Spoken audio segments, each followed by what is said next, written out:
The Last of Us implies communism is great. But is it really communism? These capitalist fat cats are inflating the profit margin and reducing your total number of toys. Hey, this guy's a commie! The Last of Us Season 1 has come to an end.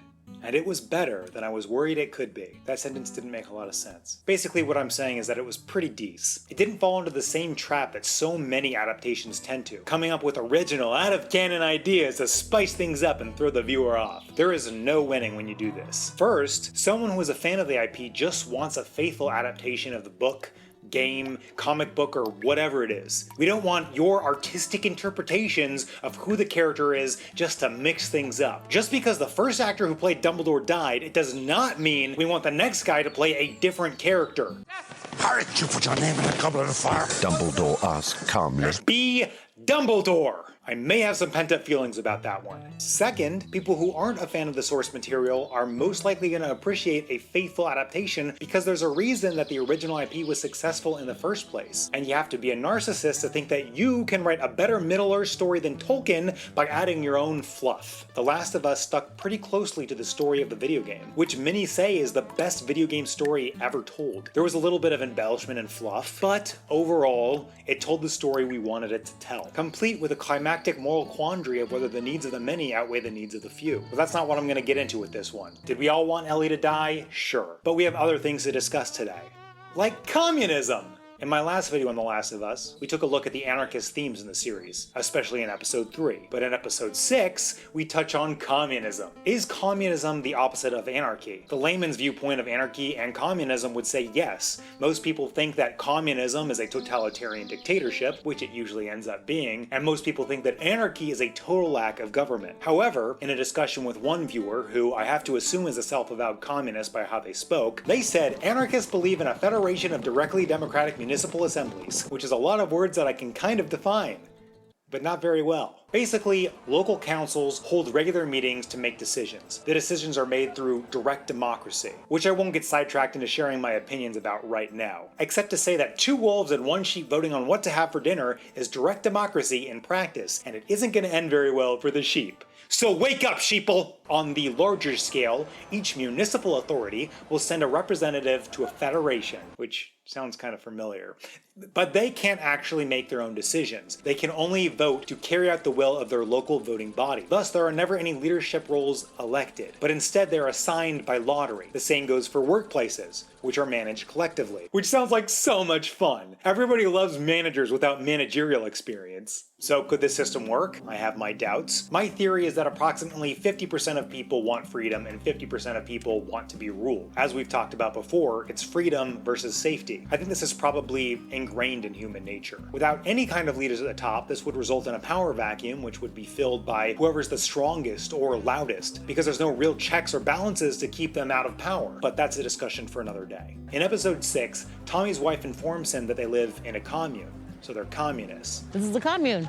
We're communists. Sure, if we're gonna go by literal definitions, that's true. But as our anarchist viewer friend said, Tommy's community is essentially an anarchist society. Wait, what?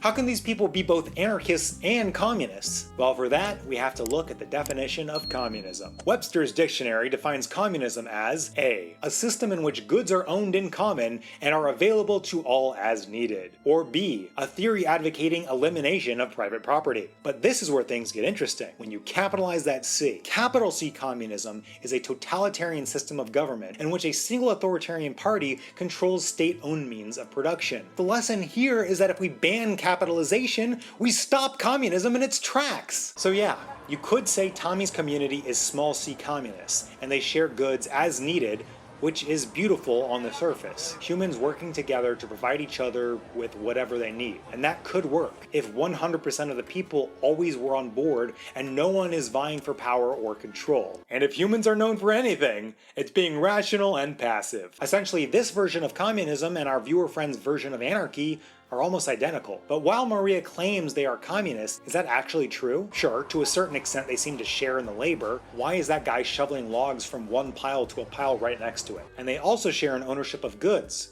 like menstrual cups. Gross.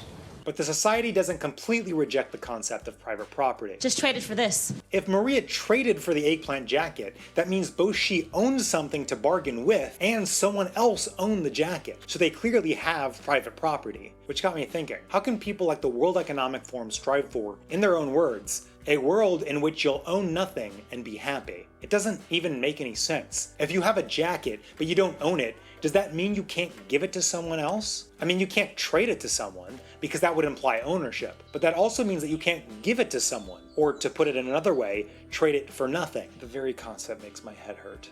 Even further, if you don't own your clothes, does that mean that society can take them from you whenever it wants? If 51% of your town thinks you don't deserve clothes, can they vote you naked? Basically, The Last of Us tries to make communism look attractive. Their little town of 300 is the best functioning society we see in the entire show. They aren't run with an iron fist, and on the surface, at least, they seem pretty peaceful and free, if you agree to live by their rules. But as we've seen throughout the course of history, it can't work on a larger scale, or it can't last over time. Maria makes it clear they have to stay small. They keep this place quiet. Carefully. Being in the middle of nowhere helps, not advertising what we have, staying off the radio. Because if a commune gets too large, it can't function efficiently and collapses. Or if it doesn't have 100% philosophical agreement, it'll fall apart, or succumb to the tragedy of the commons, or have to enforce the politically correct beliefs of communism. A society like this will inevitably tend toward free market capitalism or big C communist totalitarianism, or somehow both if you're China. Freedom or safety. Read dictatorship. So yeah, The Last of Us celebrates a partial version of little c communism, but in the end, it is a small commune, which can work as long as no one rejects the system. But they don't really understand what communism even is, or how despite being tried more than a couple dozen times in the last century, it has never worked, without the deaths of several million people. So maybe don't go thinking communism can work just because a show incorrectly tried to make it look attractive. I knew that commie stuff was gonna get us in trouble. Yeah, well, I didn't realize it was such a sensitive issue. Communism? You didn't realize communism was a sensitive issue. Thanks for subscribing.